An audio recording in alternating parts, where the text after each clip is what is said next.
Hey everyone, it's Molly the Kush RN, your host of Conversations with Kush podcast. We are checking in day one of NECANN.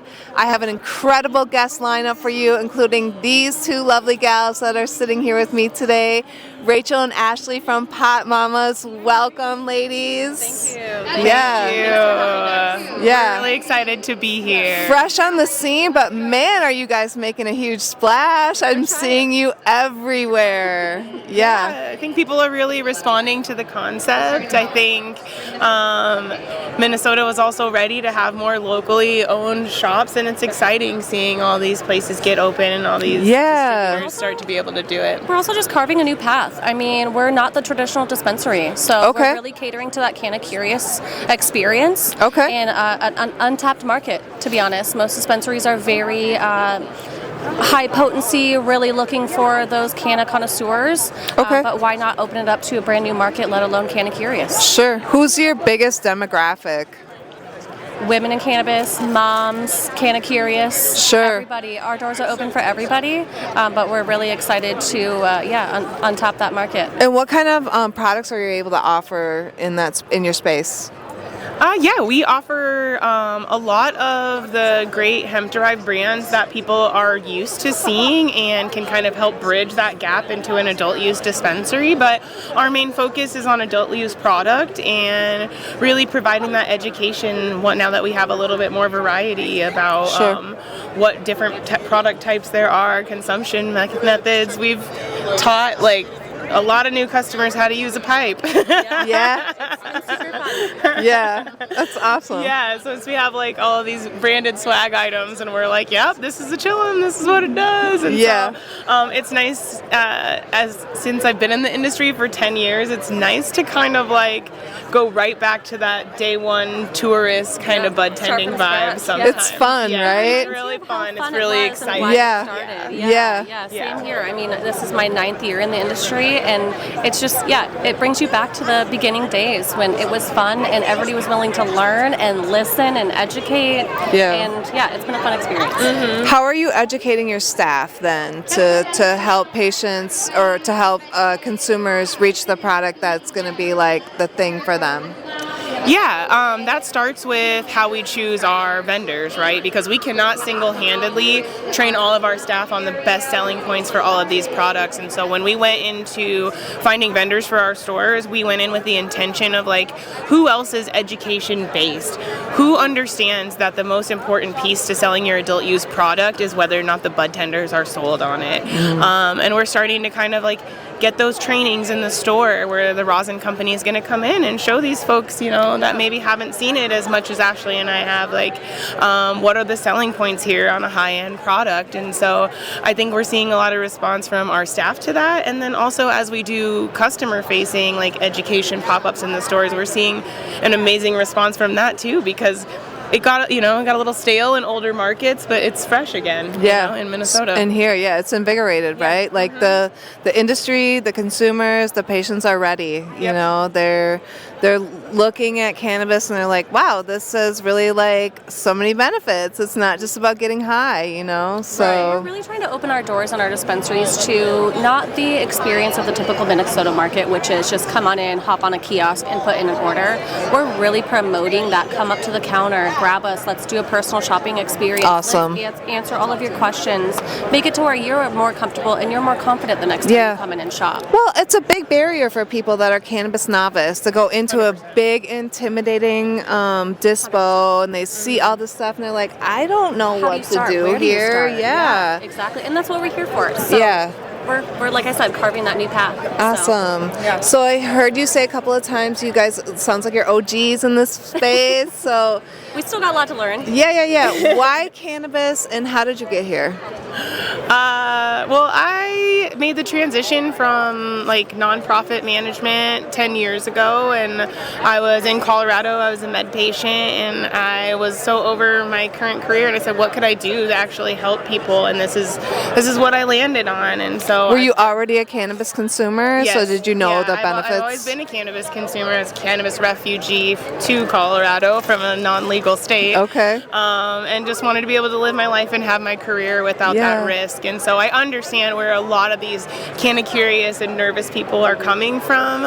But yeah, I worked my way up from bud tending, and I've worked in operations of retail and grows for 10 years in Colorado, and I really think that the market in Minnesota is special. What sets us apart?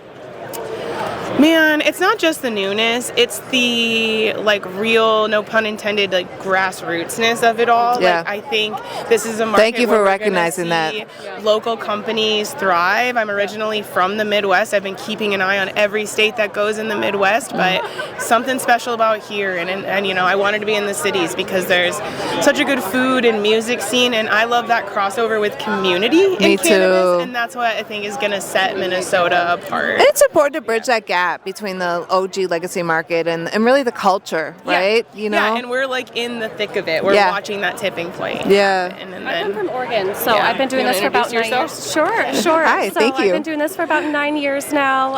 I actually came from the healthcare market, so I was an LPN. My girl, yes, for 7 nurses! years. Yes.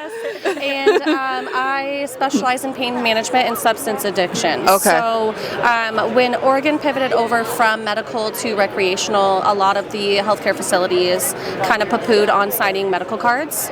And I completely disagreed with that. So I got a little part-time job as a bud tender, and I was like, wait a minute, I can still use my medical brain. Exactly. I can still help people, and this is a way more healthier option than opioids. Exactly. And here I am 9 years later, just thriving and enjoying every minute of it, educating and just seeing people, everyday walks of life. Yeah. You don't have to be just a 21-year-old stoner. You can be, a mom, a professional, right. all these other avenues, and still use it as medically or recreational. Yeah. So it's been a really fun experience. I always say that everyone that's accessing cannabis is using it for a medical reason, 100%. Even if they identify as that or not, it's a sacred plant medicine. Right. They consider it recreational, but it's still you're helping an ailment. Right. Social anxiety or, hunger, anything like that. Right.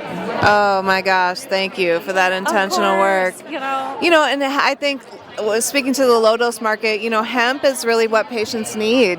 They need minor cannabinoids. They're not going to be out there chasing the highest percentage THC. They're not going to be dabbing. They're not going to be, That's my favorite part of this market too, because back in Oregon, it is like that. I want the highest THC. Exactly. I want the smallest gummy with the highest potency. Nobody cares about the small dose anymore, and it's like, but I do. Yeah. I've been doing this for almost 10 years, and I'm still a small doser. Exactly. Why can't we use that microdose option? Yeah. Versus just getting blasted. It's just not a fun way of life. Well, and we need to accept people's place where they're at with their relationship with cannabis, right? Sure. And we need to take the judgment out of that. Yeah. If you're using low dose products versus, a dabber, there should be no judgment across the board. No, we're here for either of those people, that right? Was really the full spectrum. The pivoting point for me to come to Pot Mamas too was we are education forward, and we are wanting to take that judgmental out of it and that stigma, and breaking all of that, and just showing people that you can still be a professional. Yeah, exactly. Yeah, it's definitely what the show likes to incorporate. So thank you for being a great example of that, ladies. Yes. Thank you. So just tell me a little bit more about your brand and where you're at, and how people can find you and access you. Cool, yeah. So we've got two locations right now open, one in Mendota Heights and one in Edina, with a third coming soon. And like we've kind of mentioned, it's a woman-focused, Canna Curious focused brand, but I don't want that to maybe scare off anybody that's on the opposite end of the spectrum. That's heavy consumer all day worker like I am, So we've got something for all ranges, and we just want to be a place our shops are comfortable. Our shops are not hurry up and get to your tablet. No, not to knock any of those companies, but that's not our experience. Our shops, we have a couch, we have chairs to sit, and we allow you to really browse our shelves and grab us if you have questions. And so I think people are really responding to that. Yeah. And although it was really designed with women in mind, what's also been surprising about the brand since opening is that a lot of men are finding themselves really comfortable in this space too, because the space for women's comfy for everyone. Right, right. And so and like maybe they wanted to talk to somebody about weed too. Yeah, right. Also, just being a part of the community too. I think we're really aiming to do a lot of community outreach and just show people that we're not a big MSO trying to dominate the market. We're not just catering to one specific type of market. We're here for everybody, whether you don't use and you're just curious, or you do. So, will you have a consumption lounge attached to your retail? You have a retail license, correct? Yeah. Retail. I think that's something we'd explore in the future as more like kind of cities develop what their zoning is going to be around that. Sure. But it's also something where we'd be open to partner with someone that does have a consumption lounge set up, because we do want to offer some more educational What classes, a great way to hold like workshops and classes. Because we're meeting all these people that are like Ganjier certified and want to come in and do like a full-blown terpene and cannabinoid class for people that have just maybe never thought about stepping into. Or how about using cannabis during perimenopause, or around postpartum, or peripartum, or just really starting to open up those conversations. Yeah, let's not forget like drug interactions too, because that's a big thing that of course, in any dispensary that I've ever stepped foot in. So to make sure that people are aware of that and being comfortable telling their providers or their PCPs like, hey, I'm curious to use this. Is this going to be okay for me? Sure. Because we're still, again, trying to break that stigma of even bringing that up. Yeah. Do you have the medical endorsement too then? Are you just seeking both? We don't right now. Okay. We're actually looking into getting that added. I think especially with like the Schedule 3 news and all of that. I'm sure we're not the only ones. But it's like, well, if this is the first piece of progress we're going to see, right. We'll take it, Right. But also we are having a lot of people ask when they're in the store, and like we're definitely giving our people that come in that are medical patients like a good industry discount, because we understand that like if your medical options aren't there for you right now, you might turn to a recreational dispensary. Sure. And so you want to find a place that will answer more questions than the other dispensaries that are live right now. So and as you mentioned earlier, most of the people that are in shopping in an adult use dispensary are dealing with some sort of underlying thing that would probably qualify them for a medical card, but they've never wanted to be on a list or this or that or the other thing because of the gun stigma. owners. Yeah, but it's like, you can hear how many times a day they want something to help them sleep, and then not having to take prescription sleeping pills and all of that has been a real godsend for some. So it's really nice to be able to hear those stories in a new market and a new demographic. Yeah. What were some of the challenges or the roadblocks that you may have faced, and how did you kind of overcome those as you're getting into this emerging market? The bottlenecks of product for sure has been the big tough one. Yeah. Hell yeah. I mean, just the rolling out of the 2 licensed labs and for the entire state, having to test the hemp in state has been really hard for people that are ready to get up and go. But there's nothing there. Or there is there. It's just held up in testing. So I would say that would be the number one bottleneck for sure. Yeah, and we've really overcome that. Like it's not an easy game, and you can't push a button and overcome a product bottleneck. But she and I at Pop Mamas was so smart to bring us in January when we weren't open yet to start forming these relationships, start attending every networking event there is, and when they start to pay off, they start to like pay off in spades. Now that there's a little more variety, we're happy to be a part of being able to have a lot of that on our shelves. And so I think it just really was a crash course in building relationships, and only in Minnesota does a buyer feel like a seller. Right. That's very new to us. We're used to people knocking down our Yeah, I doors, used to get courted pretty hard. It will flip, but it's been a fun experience to kind of bring us back to our OG day one roots, So it's hard when you making new relationships, but you girls, seem very personable, and you have an incredible mission, and I really admire what you're doing. So thank you for the very intentional work of piecing out who's there for medical help, and I think that's really important, and your background really is reflective of that. So I appreciate that, because that's where my heart is once again. Of so course. yes. I grew up wanting to help people so much because of how I was raised. So the fact that I can do it in 2 different types of careers has been super fun for me. Yeah, it's awesome. Any final thoughts that you would want my audience to know about Pop Mamas and why they need to shop with you?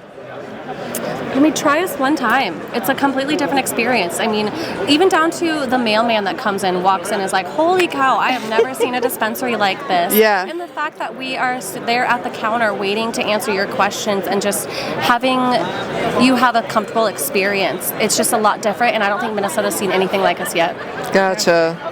Yeah, stay tuned for Woodbury coming online. That's my neck of the woods. Summer. Yeah. And hey, when you guys open in Woodbury, let me know. I'll come and do a pop-up on your opening day. Yes, you have to be at the grand opening. Yes, I want to. Okay. Yes, yeah, for sure. Yeah, that's awesome. Yeah. Okay, and then last but not least, tell my audience where they can find you, social media, all the things. Run it down. Cool. At Pop Mama's Boutique on Instagram, and at Pop Mama's Mendota, and at Pop Mama's Edina. And like soon we'll get a Woodbury one going, so that you can follow us for updates on when that one soft opens. We're open 7 days a week. 10 to 7. Okay. Monday through Saturday, and then 11 to 6 on Sundays. Yep. Okay. And Edina and Mendota right now. So. Okay, awesome. If you guys ever want to do nurse-led education too, let me know. I know a few people. Oh my gosh, I bet you do. Yeah, we're really, like, now that we've gotten open and we've kind of starting to get those first obstacles under our belt, we're looking at the next step, which is taking this education and community a little bit further. Good. Thank you for see us at all the next pop-ups. Yes. We are busy. Yeah, I love that. Well, congratulations to you girls. You're doing a great job. I encourage you, if there's anything you need, please reach out. Support community, support these gals. Like, these are the things that we need in community that really, can give a good broad overview to not just women, but to people that are maybe cannabis novice, and also, as you said, for the people that are experienced. You might find something in their shop that's gonna really resonate. So you will, because you might like to talk about weed, and so do we. Hey, that's what it comes down to, right? Yeah. So, thank you for your time. Thank you for having us. Appreciate you. This was really fun. All right. Peace.